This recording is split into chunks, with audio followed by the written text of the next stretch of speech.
마태복음 8장 성경 본문을 통해 복음은 치유이다 라는 제목으로 하나님의 말씀을 증거하겠습니다.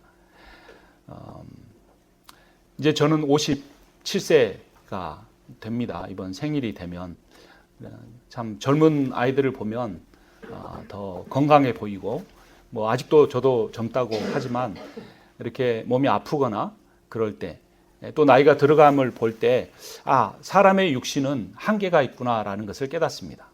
그러면서 아프지 않고 건강할 수 있다면 또 행복하게 살 수 있다면이라는 그러한 생각을 합니다.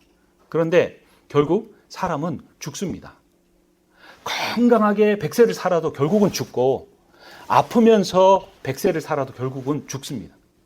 그러니까 어떤 치료나 아픈 것이 낫거나 또 뭐 재산이 많아지거나 내가 원하는 것이 이루어지지만 결국 인생은 죽음이라는 그 앞에서 인간의 한계를 깨닫게 됩니다. 그렇다면 오늘 설교 제목이 복음은 치유이다인데 치유란 무엇일까요? 결국 아파도 약 먹고 나아도 또 아프고 그런 일을 반복하다 결국 죽는데 그럼 치유라는 게 뭘까요? 인생이란 뭘까요? 복음이란 뭘까요? 라는 그러한 질문이나 고민을 하게 됩니다. 그래서 인간은 결국 죽고 말면 허무한 존재인데 그래도 인생을 살았다는 것, 신앙생활을 했다는 걸 통해서 우리에게 의미가 남는 것은 무엇일까라는 생각을 해봅니다. 그것은 사랑하는 것입니다. 인생은 허무하고 짧고 모든 여러 가지 생사화복이 반복이 되지만 그런 인생을 살면서 사랑하며 사는 사람은 치유가 있고 회복이 있고 복음의 능력을 경험하며 살지만 건강하고 자신의 뜻을 잘 이루고 다른 사람들에게 인정을 받으며 사는 것 같아도 사랑이 없으면 진정한 치유는 없다라는 겁니다. 우리말에 건강이 제일 중요하다. 건강을 잃으면 다 잃는 것이다. 그런 말을 하죠. 그것은 굉장히 맞는 말입니다. 하지만 건강이 있다고 해서 모든 것이 해결된 것은 아닙니다. 왜냐하면 어떤 사람은 건강한데도 건강을 염려해요. 아프면 어떡하지? 이건 먹고 내 몸이 더 안 좋아지면 어떡하지? 내가 요즘에 운동을 잘 안 하는데 건강이 나빠지면 어떡하지? 라고 생각하며 사는 사람에게는 건강이 전부다. 건강을 잃으면 전부를 잃는 것이다 라는 말이 별로 의미가 없고 오히려 건강에 대한 고민이 그의 삶을 더욱더 힘들게 할 수도 있는 겁니다. 그래서 건강에 너무 신경을 써서 마음의 평화를 잃는 것보다 내 마음에 평안이 있어서 또 마음에 평안이 있는 사람들은 스트레스도 이기고 음식도 잘 소화하고 기쁨으로 살아서 또 건강해지는 거예요. 그리고 결국 마음이 중요한 건데 그 마음이 어떻게 평안하고 그것이 육체적인 건강으로 이어지느냐? 그 마음에 사랑이 있어야 한다는 거예요. 사랑이. 근데 복음이란 치유인데 그 치유의 핵심에 뭐가 있냐면 사랑이 있는 거예요. 3절 말씀 우리 같이 읽어보겠습니다. 예수께서 손을 내밀어 그에게 대시며 이르시되 내가 원하노니 깨끗함을 받으라 하시니 즉시 그의 나병이 깨끗해진지라. 여러분 예수님이 뭐를 대셨어요? 손을 대셨어요. 누구한테 대셨습니까? 나병 환자에게 됐어요. 옛날 성경에는 문둥병이라고 돼 있는데 나병이라고 좀 바꿨죠. 근데 요즘에는 한센시 병이라고 합니다. 불과 몇십 년 전만 해도 이게 전염된다고 생각했어요.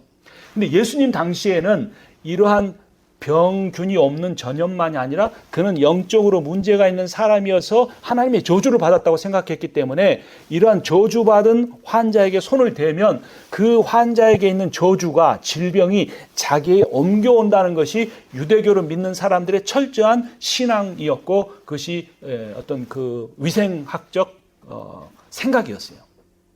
그럼 예수님 입장에서도 그냥 나아라 하면 낫잖아요. 뒤에 보면 그 백부장의 하인에게는 명령만 해요. 집에 가지도 않아요. 그럼 이 사람한테도 말만 하면 될 걸 굳이 왜 손을 대셨냐라는 거예요. 이사야가 하나님의 소명을 받습니다. 근데 거룩하신 하나님이 이사야에게 너 내 말을 전하는 선지자가 되라 그러니까 그 자리에서 이사야가 사색이 됩니다. 왜냐하면 내가 이제 거룩하신 하나님을 배웠으니 나 같은 죄인은 당장 죽을 거다. 그러면 자기 소명이 뭔지도 모르고 죽을 걸 염려해요. 근데 그때 스랍이 나타납니다. 천사예요. 천사가 나타나는데 시뻘건 숯불을 가지고 와서 그의 입에 댑니다. 그리고 나서 말합니다. 이 불이 너를 거룩하게 하였다. 그러니까 여러분 거룩이 뭔가를 생각해 봐야 돼요. 모든 신자들은 하나님은 거룩하시다라고 생각합니다. 그리고 자기는 죄인이라고 생각해요. 그러니까 죄인이 거룩한 하나님 앞에 나가면 어떻게 된다고 생각하는 거예요? 죽을 수도 있고 벌을 받을 수도 있고, 뭔가 하나님은 가까이 하기에는 너무나 먼 당신인 거예요. 그러니까 예배를 드리고 오면서도 내 마음이 전적으로 하나님을 찾고 하나님을 만나고 싶고 그 하나님을 찬양하며 기쁜 게 아니라 하나님이 너무나 멀어요. 그분은 완벽해요. 기도해라. 너 기도 안 했지? 일주일 동안 기도 몇 시간 했어? 너 성경 읽으라고 교회 표 다 나와 있는데 성경 읽었어? 안 읽었어? 자꾸 이렇게 하나님을 심판하시는 하나님, 벌 주시는 하나님을 생각해요. 그러니까 이사야 같은 그러한 왕궁 출신의 선지자조차도 두려움에 가득 차서 벌벌벌벌 떨었던 거예요. 근데 그 하나님의 거룩은 이사야를 심판하지 않고 벌 주지 않고 죽이지도 않으시고 오히려 그를 정결하게 만들어 주셨어요. 이건 불의 환상인데, 나중에 이스라엘이 망하고 다 바벨론을 끌려가는데 에스겔이라는 선지자는 또 다른 환상을 봅니다. 이스라엘이 완전히 멸망한 상태인데 성전에서 그 지성소, 여호와 임재가 있는 지성소에서 물이 흘러넘쳐요. 철철철 그 성전 안을 가득 채웁니다. 너무 성전 안에 물이 가득 차니까 그게 시내가 이루어서 막 문 밖으로 흘러가는 거예요. 그래서 이게 개울이 되고 강이 되고 바다를 이루면서 가는 거예요. 근데 놀라운 것은 그 성전 안에서 흘러나오는 그 물이 가는 곳마다 메마른 땅에 이끼가 자라는 거예요. 새순이 올라오기 시작. 나무가 자라는 거예요. 거기에 열매가 맺죠. 그러니까 막 이게 비디오를 한 100배속으로 막 돌리는 것 같이 막 돌아가는데 쑥쑥쑥 막 자라잖아요. 요즘 그런 비디오 있잖아요. 그런데 그 열매를 사람들이 먹는데 병든 사람이 낫고 죄인이 죄를 용서받는 그런 일들이 있는 거예요. 둘 다 하나님의 거룩이 사람들을 심판한 것이 아니라 사람들을 치유하고 회복시켰던 거예요. 하나는 불의 이미지로, 하나는 물의 이미지로 그런 놀라운 일을 일으켰어요. 그 두 가지 환상을 종합해서 예수 그리스도께서 이 나병 환자를 치유하면서 놀라운 능력을 보여주신 겁니다. 그때 이 나병 환자가 뭐라고 말하냐면, 당신이 원하시면 내가 나을 수 있습니다. 그렇습니다. 그러니까 이 나병 환자가 예수님께서 뭐라고 하십니까? 두 번째 줄에 내가 원하노니, 영어에 뭐라고 합니까? I want to, now you are well 이라고 말합니다. If you want라고 물었더니 now I want라고 말씀하시는 거예요. 예수님께서 원하시는 겁니다. 여러분, 예수님은 지금 이 시간 오늘 예배를 드리는 여러분들을 치유해 주기를 원하십니다. 그 나병 환자의 믿음을 가지고 당신이 원하시면 내가 나을 것입니다 라고 하나님 앞에 기도해야 돼요. 예수 그리스도가 그 창조의 능력으로, 그 수랍의 불꽃으로, 성전 문지방에서 흘러나오는 그 물의 생수의 능력으로, 성령의 생수의 능력으로 치유해 주시는 겁니다.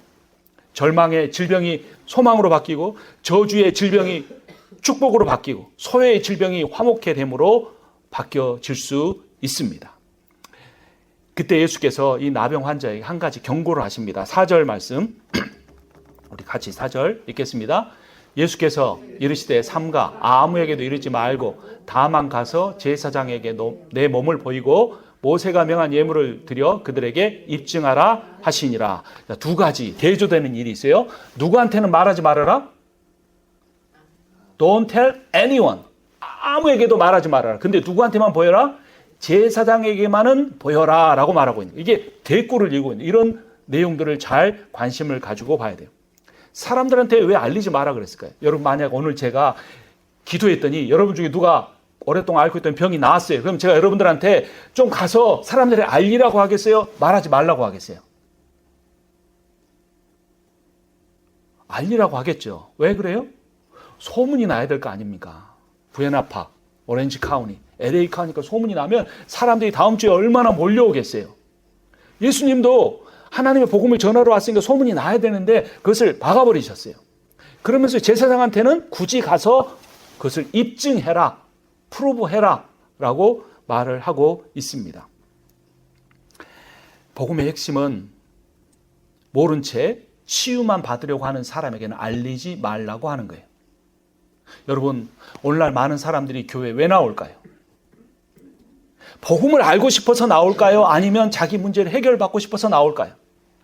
요즘 많은 사람이 기도할 때 자기의 질병이 낫기 위해서 기도할까요? 아니면 나에게 질병을 주신 하나님의 뜻을 이루기 위해서 기도할까요? 뭐 둘 다일 수도 있지만 대부분은 내 몸의 치유나 나의 경제적인 형편이 좋아지는 거나 내 자녀들의 문제가 회복되는 그걸 위해서 기도해요.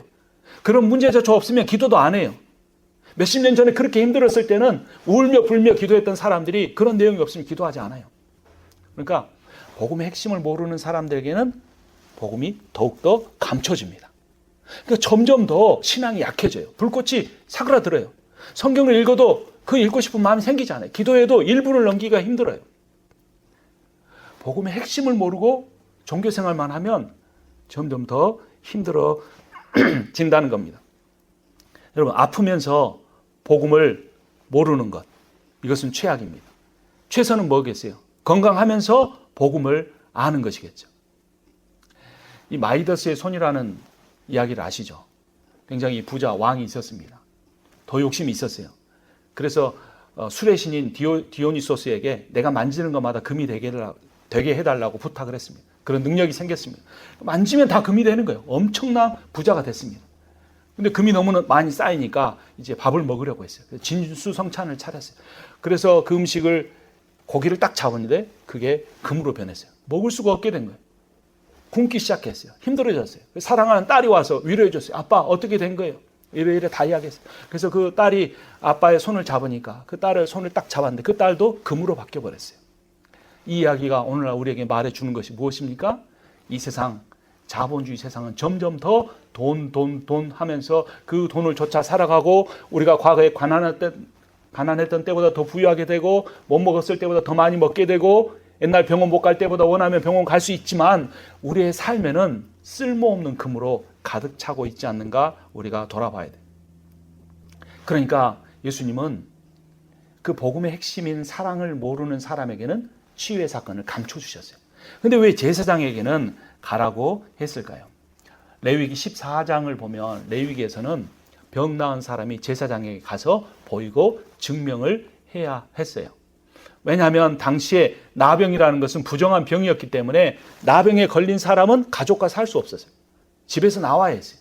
그 마을에서 살 수가 없었어요. 그 마을을 나와야 했어요. 그 사람은 사회적으로 소외된 삶을 살고 있었습니다.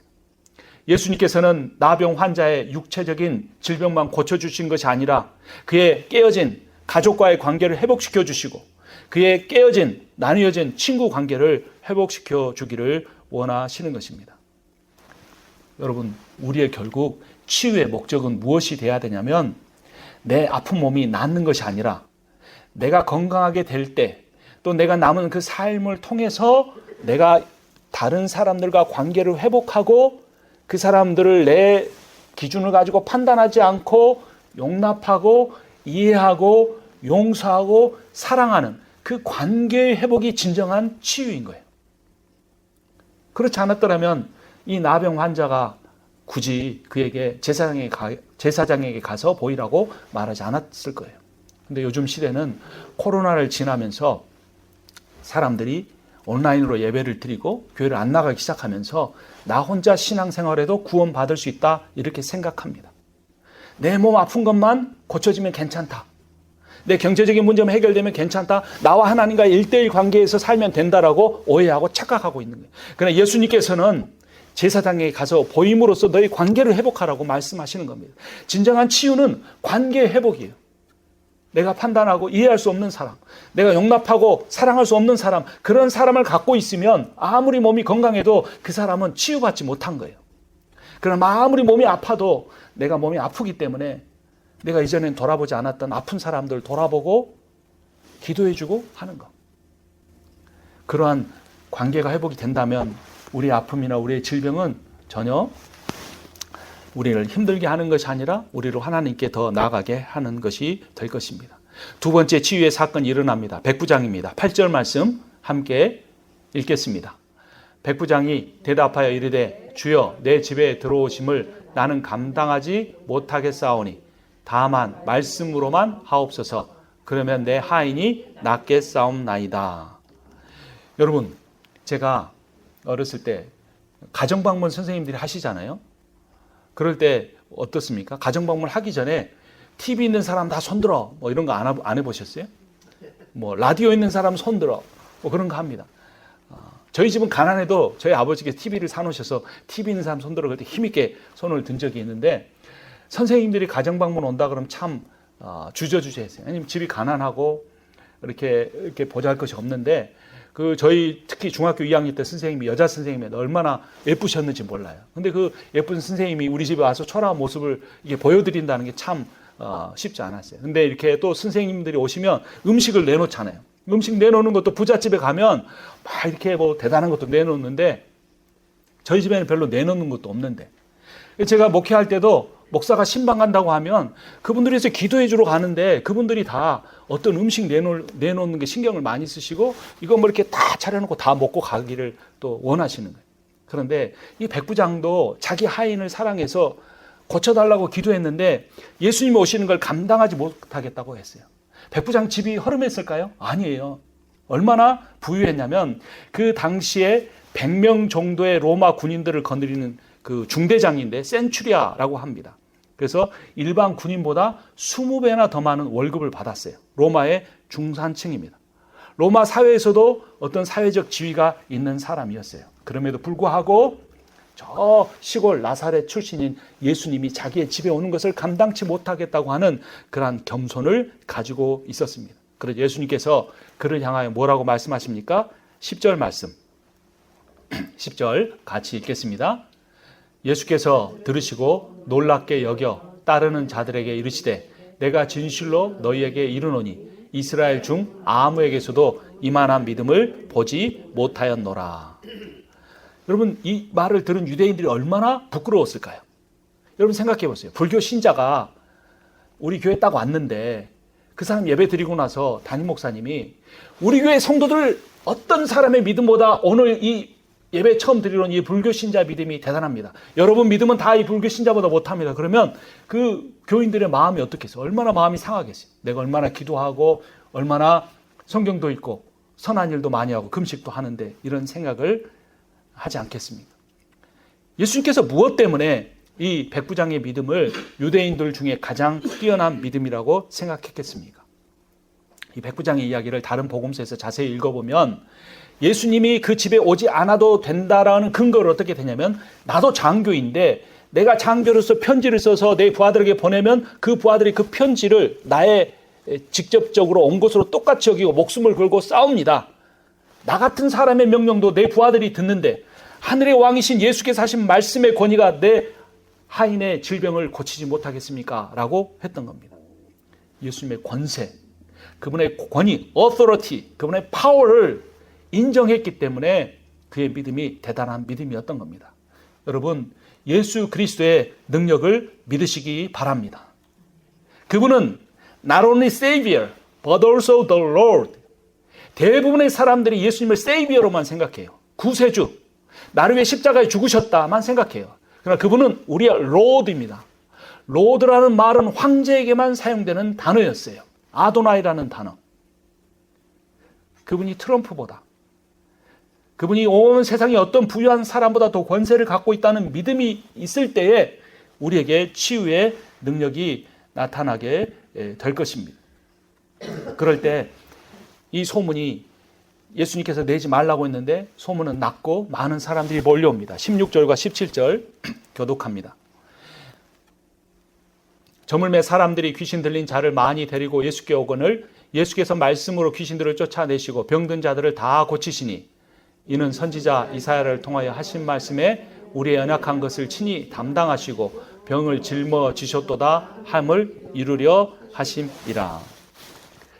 예수 그리스도께서 귀신을 내어 쫓으십니다. 그때 당시에는 질병이 귀신을 통하여 온다고 생각했습니다. 오늘날은 의학이 발달해서 귀신의 직접적인 역사를 통해 질병이 오는 것이 아니라는 것을 우리는 압니다. 하지만 더 차원 높게 생각하면 이 세상을 다스리고 있는 존재는 사탄이고, 그 사탄의 잘못된 그 권세로 인하여 우리들 가운데 바이러스도 생기고 박테리아도 생기고 우리들 가운데 질병이 올 수 있는 겁니다. 예수님께서는 두 가지 일을 하십니다. 하나는 그 사탄의 권세를 밀어내시는 것이고, 두 번째는 우리의 연약함을, 우리가 져야 할 그 짐을 예수님께서 져 주시는 겁니다. 여러분 한번 생각해 보세요. 그런데 예수님이 고친 사람들 한번 생각해 보세요. 백부장이 유대인이었습니까? 이방인, 외국인이었습니까? 이방인이었어요. 이방인은 개처럼 여겼어요, 유대인들이. 두 번째 고침받은 사람 우리가 생략하고 지나왔는데 베드로의 장모는 남자입니까? 여자입니까? 여자였어요. 당시의 유대인들은 어떻게 기도했는지 아십니까? 하나님 나를 여자로 태어나지 않게 해주신 것을 감사합니다라고 공식적으로 기도했어요. 그러니까 백부장, 여자, 장모, 여성, 질병을 가진 사람들 중에서도 그냥 깨끗한 질병이 아닌 나병 환자를 고치신 하나님. 즉 하나님은 소외된 사람, 연약한 사람, 별 볼 일 없어 보이는 사람, 큰 교회보다는 작은 교회, 대단히 성경을 잘하는 사람보다는 성경을 잘 알지 못하지만 한 구절이라도 붙잡고 믿음으로 기도하는 사람, 오랫동안 기도하지 못하지만, 금식해서 기도하지 못하지만 짧게 기도해도 자기의 마음을 들여 기도하는 그런 연약한 사람들과 함께 하시는 주님이십니다. 우리도 우리의 삶에서 그런 연약한 사람들을 품을 수가 있어야 돼요. 별 볼 일 없어 보이는 사람, 심지어 나에게 어떤 해를 끼치고 나를 기분 나쁘게 하고 나를 힘들게 하는 사람들을 오히려 더 가까이 해야 되는 거예요. 여러분, 코리 텐 붐이라는 사람을 잘 알 겁니다. 2차 세계대전 당시에 네덜란드 사람이었는데 자기 집에 유대인들을 숨겨주었어요. 그래서 그 숨겨주었던 일이 발각이 되어서 수용소로 갑니다. 그 수용소에서 자기 가족들이 한 명씩 굶어 죽고 고문으로 죽어갑니다. 그리고 자기가 가장 사랑했던 언니까지 결국 그 수용소 안에서 죽고 맙니다.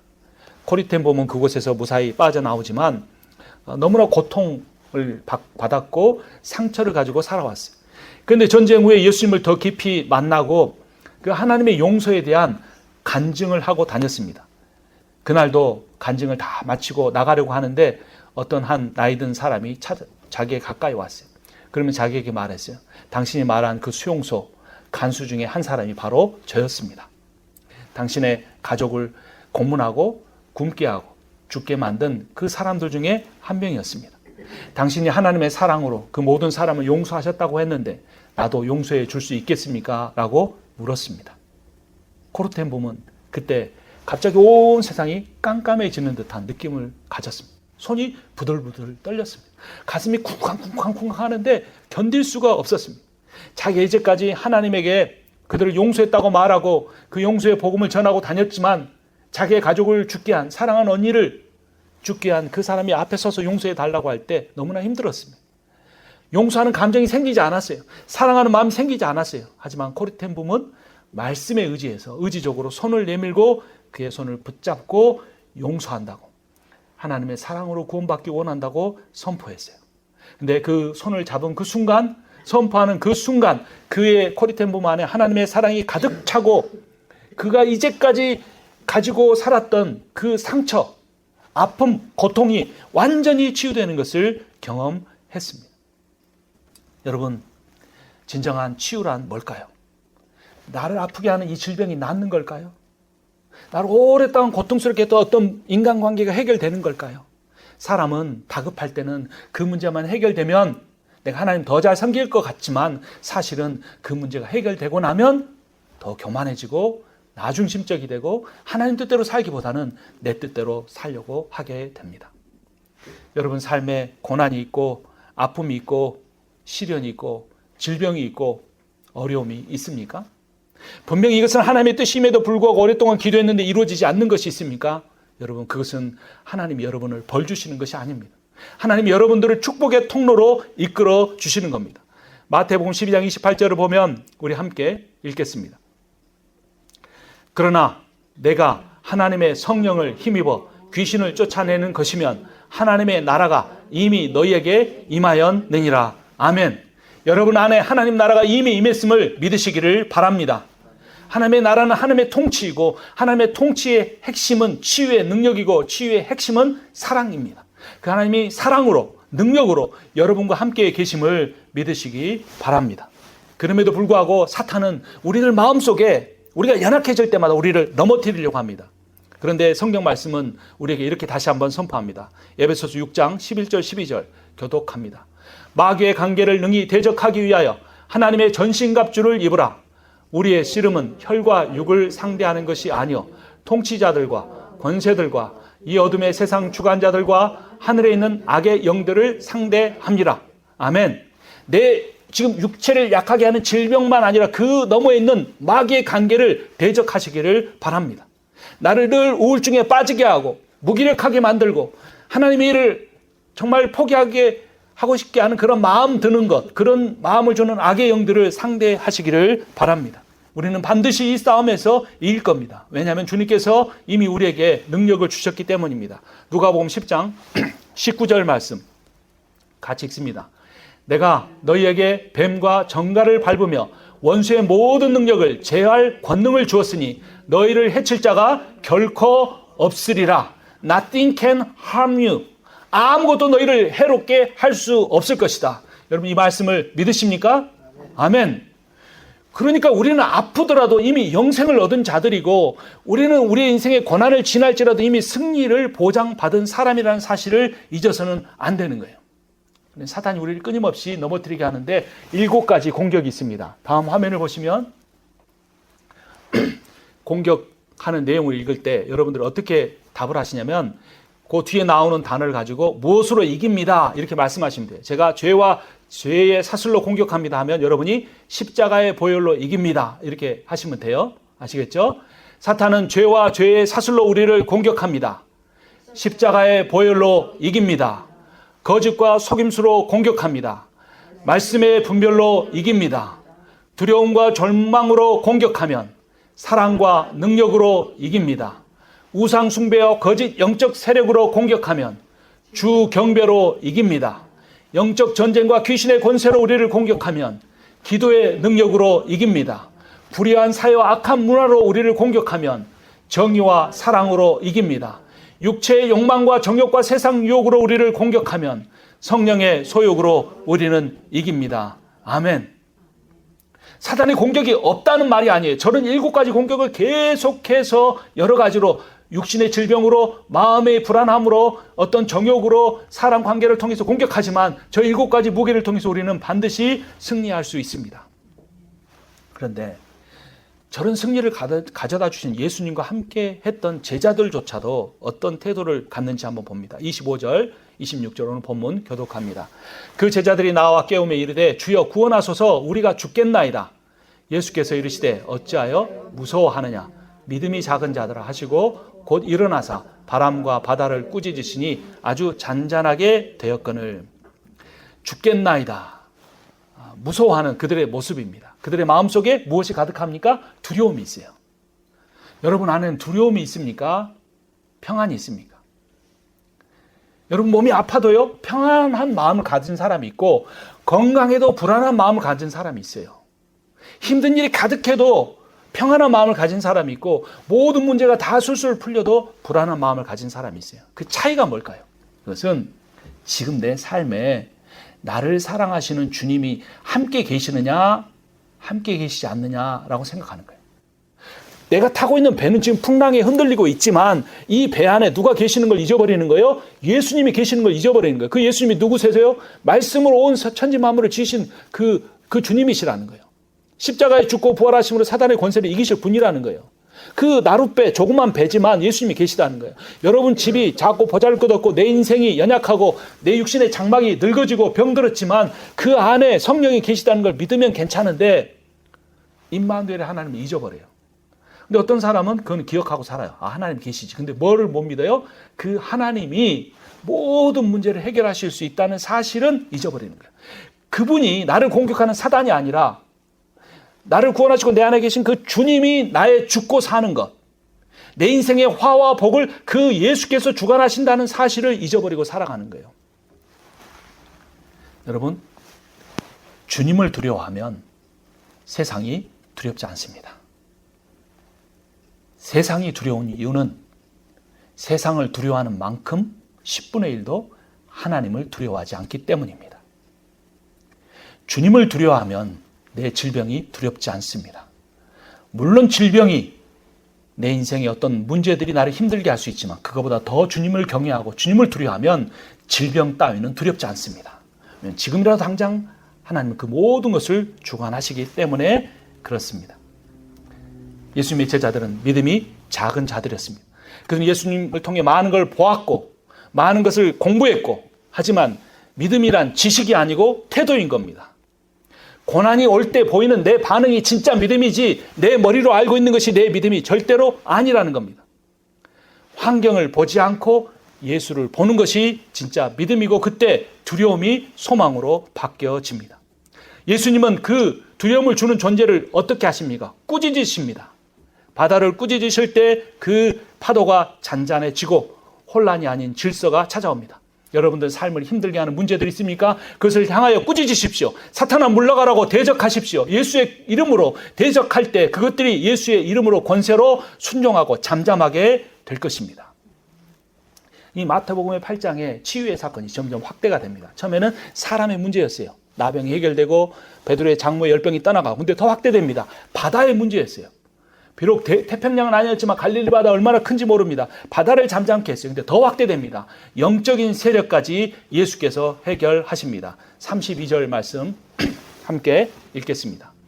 그들에게 가라 하시니 귀신들이 나와서 돼지에게로 들어가는지라 온 때가 비탈로 내리달아 바다에 들어가서 물에서 몰사하거늘. 이 귀신의 이름이 레기온, 군대였습니다.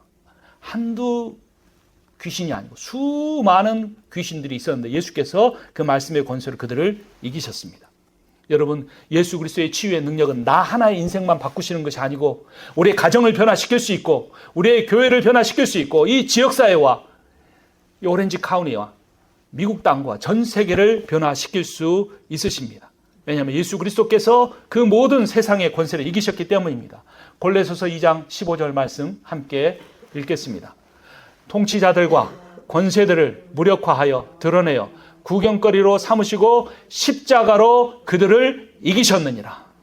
무엇으로 이기셨습니까? 십자가로 그들을 이기셨습니다. 우리는 그 십자가 능력의 권세를 믿고 있습니다. 여러분, 예수 그리스도께서 참 부정한 나병 환자를 만지시고 베드로의 장모를 열병에서 깨어나게 하시고 군대 귀신을 몰아나게 한 그 모든 것 가운데에는 복음의 능력이 있었고 그 복음의 핵심에는 사랑이 있었습니다. 여러분, 당장에 여러분 질병이 갑자기 낫지 못할 수 있을지는 몰라요. 여러분이 고민하는 그 경제적인 문제가 당장 해결되지 않을 수 있을지는 몰라요. 근데 한 가지는 분명한 게 있습니다. 내가 결단하고 지금부터는 그 예수 그리스도의 복음의 사랑으로 살겠다고 결단하는 겁니다.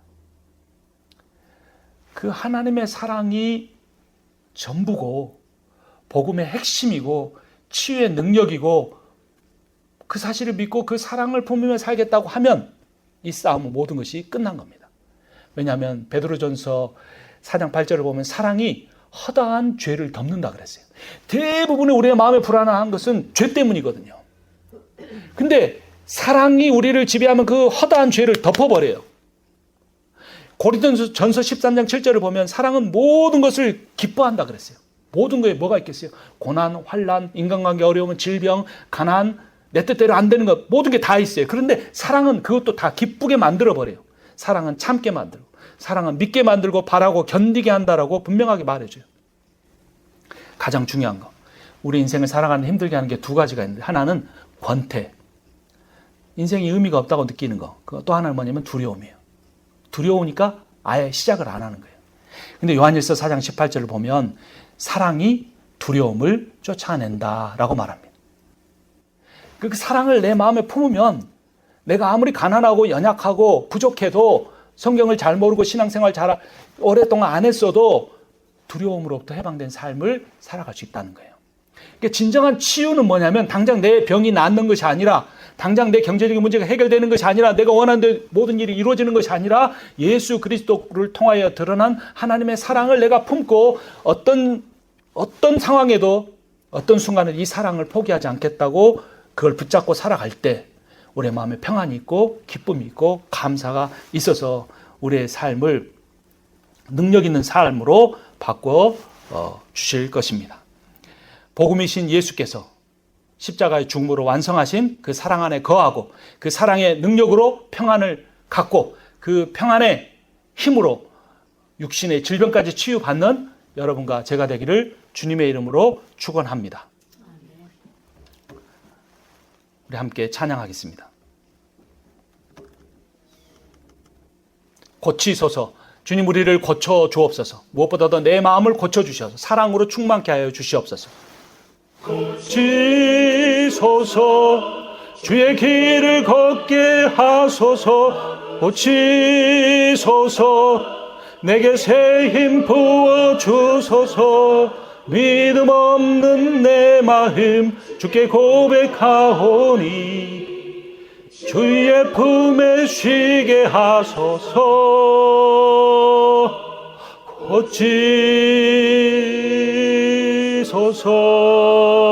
고치소서.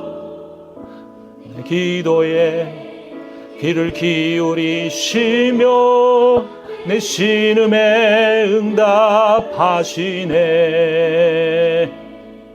나 여기 잠잠하게 주 기다릴 때에 주의 말씀 날 고치시리. 고치소서.